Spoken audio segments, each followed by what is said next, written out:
చదువుకుతున్న విద్యార్థులకు రెండవ తరగతి పుస్తకం ఇస్తే 6.5% మాత్రమే ఆ పుస్తకాన్ని చదవగలుగుతున్నారు. ఇది అత్యంత విషాదకరం. థర్డ్ క్లాస్ చదువుకుంటున్న విద్యార్థికి రెండవ తరగతి పుస్తకం ఇచ్చి చదవమంటే అందులో 6.5% మంది మాత్రమే ఆ పుస్తకాన్ని చదవగలుగుతున్నారు. అంటే మనం అందిస్తున్న విద్యలో నాణ్యత లేదు, మనం అందిస్తున్న విద్య పిల్లలకు అందడం లేదు. ఇట్లాంటి వాటిని గుర్తించడం వల్ల ఈరోజు అలా జరగకూడదు, పేదలకు నాణ్యమైన విద్యను అందించాలి అని చెప్పి ఈరోజు మా విధానాన్ని సవరించుకోవడం జరిగింది. అదేవిధంగా ప్రతి సంవత్సరం 1,10,000 మంది ఇంజనీరింగ్ గ్రాడ్యుయేట్స్ని మనం సర్టిఫికెట్ ఇచ్చి సమాజం మీదకి వదులుతున్నాం. కానీ వాళ్ళ స్కిల్స్ని చూస్తే 15-20% కూడా they are not matching with their certificate. అందుకే ఈరోజు మనం యంగ్ ఇండియా స్కిల్స్ యూనివర్సిటీని ప్రారంభించుకున్నాం. స్కిల్స్ లేకపోతే సమాజంలో ఈరోజు ప్రపంచంతో మనం పోటీ పడలేని పరిస్థితి. రీస్కిల్, అప్స్కిల్ అండ్ స్కిల్స్ లేకపోతే భవిష్యత్తులో మన యువత రాణించడం కష్టము.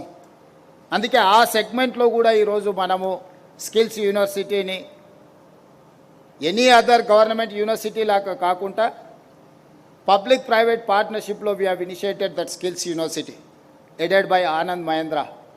You know, Mahindra Group of Companies. The private corporate chairperson is our Skills University chairperson.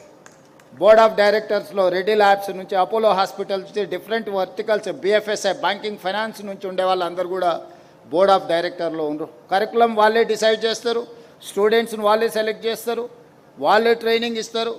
More or less 90% they are absorbing those trained students. So job guarantee kuda వాళ్ళే ఇచ్చి ఈరోజు ఆ skills యూనివర్సిటీని వాళ్ళే రన్ చేస్తున్నారు. State government is only facilitator.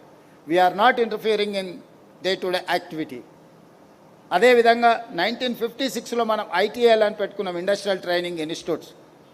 మనం అనుకోవచ్చు ఇంత పెద్ద బిల్డింగ్ కట్టారు, మీకు బిగ్గెస్ట్ సమస్య డాక్టర్లు లేకపోతే ఇంజనీర్లు కాదు, ఫిట్టరు, ప్లంబరు, ఎలక్ట్రీషియన్ బిగ్గెస్ట్ సమస్య నేను అనుకుంటున్నా. అనిల్ కృష్ణ చెప్పాలి. మీరు అన్ని పనులు చేసినా అది సరిగ్గా చేయకపోతే ఈరోజు ప్రయోజనం లేదు. అదే ఐటీఐలో మనం ఇచ్చే ట్రైనింగ్ 50-60 ఇయర్స్ ఓల్డ్ టెక్నాలజీ మీద మనం ట్రైనింగ్ ఇస్తున్నాం. వాళ్ళకి డీజిల్ మెకానిక్ ట్రైనింగ్ ఇస్తే అంబాసిడర్ కార్ మీద ట్రైనింగ్ ఇస్తున్నాం. ఇప్పుడు అంబాసిడర్ కార్ రిపేర్ చేయాలంటే ఎక్కడికి వెళ్ళాలి? ఏదైనా ఫామ్ హౌస్లో పెద్దల దగ్గర ఉంటే వెళ్ళి ఆ కార్ను రిపేర్ చేయాల్సిందే తప్ప ఈరోజు అంబాసిడర్ కార్లు ఎక్కడ అందుబాటులో లేవు. అందుకే ఈరోజు అట్లాంటి కరికులంని అన్నిటినీ రద్దు చేసి ఈ ఐటీఐలను ఏటీసీలుగా అడ్వాన్స్ టెక్నాలజీ సెంటర్స్గా మార్చినాం. 100 కాన్స్టిట్యున్సీస్లో 100 అడ్వాన్స్ టీసీఎస్ వాళ్ళతోటి, టాటా సన్స్ తోటి ఒక ఎంఓయూ చేసినాం. నెక్స్ట్ 10 ఇయర్స్ ఈ ఏటీసీలను టాటా వాళ్ళే రన్ చేస్తారు. ట్రైనర్స్ ట్రైనింగ్ వాళ్ళే ఇస్తారు, ట్రైనర్స్ని వాళ్ళే ఇస్తారు, కరికులం వాళ్ళే డిసైడ్ చేస్తారు. వీటిని అప్గ్రేడ్ చేయడానికి 2,400 crores బడ్జెట్ అయితే out of 2,400 crores Tata is investing 2,100 crores. Only 14% is Telangana state government contribution. Corporate social responsibility kinda Tata chairperson Chandrasekharan has given almost 65 institutes we have inaugurated. Students are getting trained. So next level లో polytechnic కాలేజీలను కూడా ఈ సిస్టంలోకి తీసుకొస్తున్నాం. ఎందుకంటే blue collar job ఇప్పుడు అక్కడ వెళ్తే by qualification Damodar Rajanarasimha గారు engineer చేయడానికి అవసరమైన ఇది చేసింది. By nature is doctor, by qualification is an engineer. అంటే ఈరోజు ఏఐ రావడము, టెక్నాలజీ మారడం వల్ల వైట్ కాలర్ జాబ్లకి ఆల్టర్నేట్గా అన్నీ వస్తున్నాయి. ఈ సమస్యను వైట్ కాలర్ జాబ్స్లో వచ్చే గ్యాప్ను ఫిలప్ చేయడానికి బ్లూ కాలర్ జాబ్ కోసం మనం ప్రిపేర్ అవ్వాలి. బ్లూ కాలర్ జాబ్ని ఏఐ రీప్లేస్ చేయలేదు.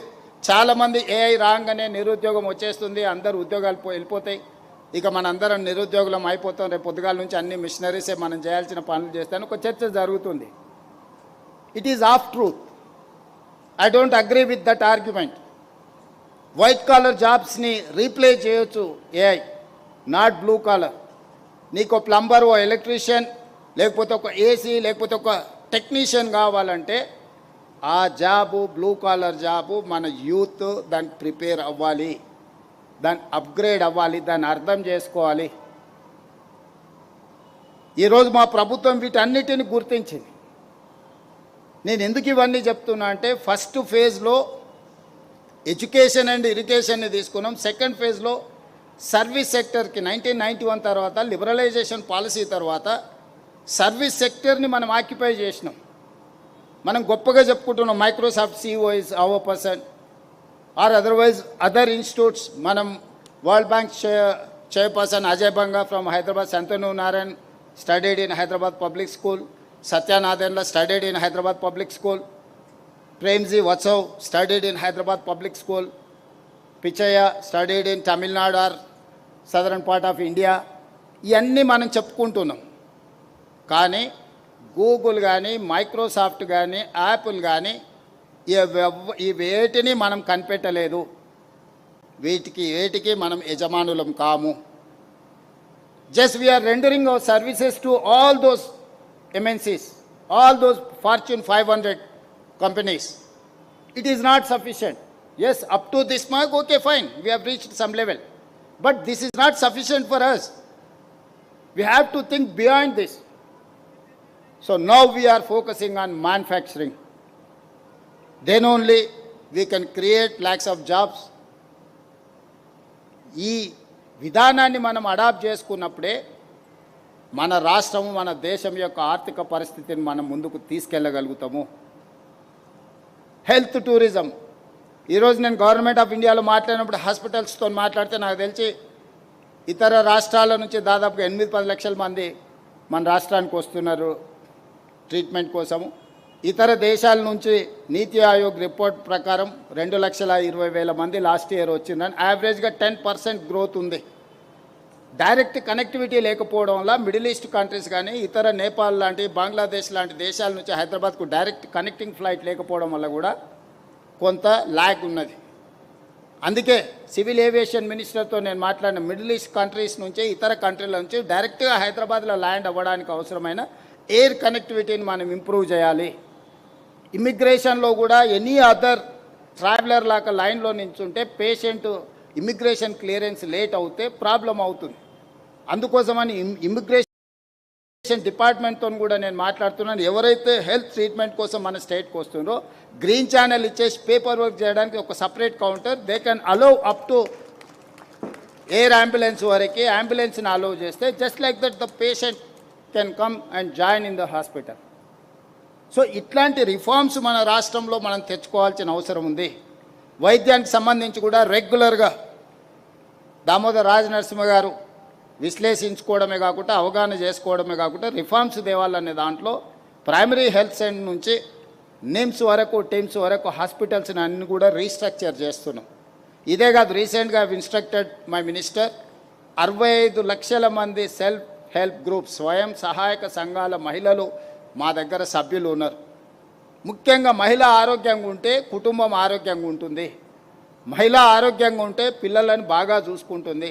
మహిళ ఆరోగ్యంగా ఉంటే ఆ కుటుంబాన్ని అన్ని రకాలుగా ఆర్థికంగా, భౌతికంగా కుటుంబము సమాజంలో ఒక గౌరవంతో బతుకుతుంది. ఆ మహిళలే ఆరోగ్యం దెబ్బతిని క్యాన్సర్ వచ్చి ఇతర సమస్యలు వచ్చి హెక్టిక్ డే టు డే లైఫ్లో వాళ్ళకి హెల్త్ చెకప్ చేసుకోవడం కూడా కష్టమైన పని. కొంతమందికి ఆర్థిక వెసులుబాటు ఉండదు, కొంతమందికి సమయం దొరకదు. ఉమ్మడి కుటుంబాలు కానీ, లేకపోతే పిల్లల పోషణ, లేకపోతే కుటుంబము, వ్యవసాయము, కుటుంబాన్ని బతికించుకోవడానికి అవసరమైన పనుల వల్ల ఈరోజు మహిళలు అత్యధికంగా ఆరోగ్యపరమైన సమస్యలను ఎదుర్కొంటున్నారు. అందుకే ఈ 65 లక్షల మందికి ఈరోజు ఒక డేటాబేస్ హెల్త్ కార్డ్ క్రియేట్ చేస్తున్నాం. ప్రతి ఒక్క మహిళను హెల్త్ చెకప్ చేసి ఒక డిజిటల్ కార్డ్ ఇచ్చి ఆ డిజిటల్ కార్డులో వాళ్ళ హెల్త్ డీటెయిల్స్ అన్నీ కూడా ప్రిజర్వ్ చేస్తున్నాం. Wherever they go they can use that digital card with QR code. దాంట్లో అంటే డేటా ప్రైవసీ యాక్ట్ను కూడా ఎట్లా జాగ్రత్తగా చేసుకోవాలి, ఏ హాస్పిటల్కి వెళ్ళినా గతంలో వాళ్ళకి ఏం వైద్యం అందించారు, గతంలో వాళ్ళకి ఏం సమస్యలు ఉన్నాయి, ఆ సమస్యల మీద డాక్టర్లు ఇచ్చిన సూచనలు ఏంది, వాళ్ళకి అందించిన వైద్యం ఏంది. సడన్గా పేషెంట్ రాగానే బ్లైండ్గా అన్ని టెస్టులు చేయాల్సిన అవసరం లేకుండా బేసిక్ ఇన్ఫర్మేషన్ ఆ డేటా కార్డులో ఉంటే మీ హాస్పిటల్స్కి అన్నిటికి కూడా డాక్టర్లకు ఈజీ అవుతుంది ఒక పేషెంట్ను అడ్రస్ చేయడానికి. అదేవిధంగా మేము 2006-7లో రాజీవ్ ఆరోగ్యశ్రీ మొదలు పెడితే ఈరోజు 2026కు వచ్చిన 20 సంవత్సరాల డేటా ఉంది. ఎప్పుడూ ఈ డేటాని ఎనలైజ్ చేయలేదు. ఈ డేటాని ఎనలైజ్ చేస్తే కొన్ని లక్షల కోట్ల డేటా ఉంది. ఏ ప్రాంతం నుంచి ఏ రకమైన సమస్యలతోని పేషెంట్లు వస్తున్నారు. ఒక దగ్గర వాటర్ ప్రాబ్లం వల్ల కిడ్నీ సమస్య ఉండొచ్చు, ఇంకొక దగ్గర నల్గొండ లాంటి ప్రాంతంలో ఫ్లోరైడ్ ఉండడం వల్ల ఒక రకమైన సమస్యలు ఉండొచ్చు, లేకపోతే పోషకాహారం వల్ల కొన్ని ప్రాంతాల్లో ఇంకొక రకమైన సమస్యలు ఉండొచ్చు, అటవీ ప్రాంతంలో నివసించే ఆదివాసులకు ఇంకొక రకమైన సమస్యలు ఉండొచ్చు. ఆయా ప్రాంతాలను బట్టి, ఆ నేచర్ని బట్టి, ఆ పేషెంట్ యొక్క సమస్యల్ని అర్థం చేసుకోవడానికి అవకాశం ఉంటుంది. సో ఇప్పుడు ఈ 20 years ఆరోగ్యశ్రీ డేటాను అంతా కూడా ఎనలైజ్ చేసి ఈ తెలంగాణ రాష్ట్రంలో ఉన్న 4 కోట్ల ప్రజల యొక్క ఆరోగ్య సమస్యల్ని అర్థం చేసుకొని వాళ్ళకు ఒక ఆరోగ్యం డీటెయిల్గా ఇచ్చే ఒక డేటాబేస్, ఒక డిజిటల్ కార్డు క్రియేట్ చేయాలని తెలంగాణ రాష్ట్ర ప్రభుత్వం నిర్ణయం తీసుకున్నది. పైలట్ ప్రాజెక్ట్ కింద సంగారెడ్డిని ఎన్నుకోవడం జరిగింది. ఈరోజు నాకు తెలిసి మంత్రివర్యులు సంగారెడ్డిలో ఈ కార్యక్రమాన్ని ప్రారంభించిందని నేను భావిస్తున్నాను. మహిళలకు ప్రత్యేకమైన ప్రాధాన్యత ఇవ్వాలని. Cancer the biggest problem. 3rd స్టేజ్లో చాలామంది చాలా ఆరోగ్యంగా ఉంటారు, మనతోనే ఉంటారు. సడన్గా అయ్యో పాపం వల్ల క్యాన్సర్ వచ్చిందంటే 3rd stage, 4th stage, few days, few months అని. మీరు నిజంగా ఇట్స్ హార్ట్ బర్నింగ్, వినడానికే కొంచెం బాధాకరమైన విషయం. అందుకే నూరి దత్తాత్రేయులు గారిని తెలంగాణ రాష్ట్రానికి క్యాన్సర్ అడ్వైజర్గా అపాయింట్ చేసుకున్నాం. రీసెంట్గానే వారికి పద్మశ్రీ అవార్డు కూడా రావడం జరిగింది. క్యాన్సర్ మీద కంప్లీట్గా ఫోకస్ పెట్టాలని రాష్ట్ర ప్రభుత్వం అనుకుంటుంది. వీటికి సంబంధించిన వైద్యాన్ని preventive is better than cure. ఎప్పుడో సమస్య వచ్చినప్పుడు సమస్యను పరిష్కరించుకోవడానికంటే సమస్య రాకుండానే ముందస్తు జాగ్రత్తలు తీసుకోవాలని మా రాష్ట్ర ప్రభుత్వం ఆలోచన చేస్తుంది. అందుకే ఈరోజు మనకు కావాల్సిన ఇంకా ప్రైమరీ హెల్త్ సెంటర్, లేకపోతే నేను మేజర్గా మెడికల్ కాలేజ్, టీచింగ్ కాలేజెస్ ఏవైతే ఉన్నాయో ఆరోగ్యశ్రీ సిస్టమ్ని అంతా కూడా ఆయా ఏరియాలలో వాటి కిందకి తీసుకురావాలని ఆలోచన చేస్తున్నాం. లాస్ట్ 2 yearsలో I spent almost 1800 crores on Rajiv Aarogyasri and CM relief fund. So 1800 కోట్ల రూపాయలు రాష్ట్ర ప్రభుత్వం నుంచి పేదల వైద్యానికి రాష్ట్ర ప్రభుత్వం ఇప్పటివరకు ఖర్చు పెట్టింది. 10,000 కోట్ల రూపాయలతో దాదాపుగా 2,700 కోట్లు Osmania hospital, Warangal TIMS, Alwal TIMS, LB Nagar TIMS, Sanath Nagar TIMS, నిమ్స్లో కూడా జస్ట్ ఈ హాస్పిటల్స్ని ఆల్మోస్ట్ 10,000 బెడెడ్ హాస్పిటల్స్ కింద నిర్మాణం చేయబోతున్నాం. Almost we are going to spend 10,000 to 11,000 crores on infrastructure.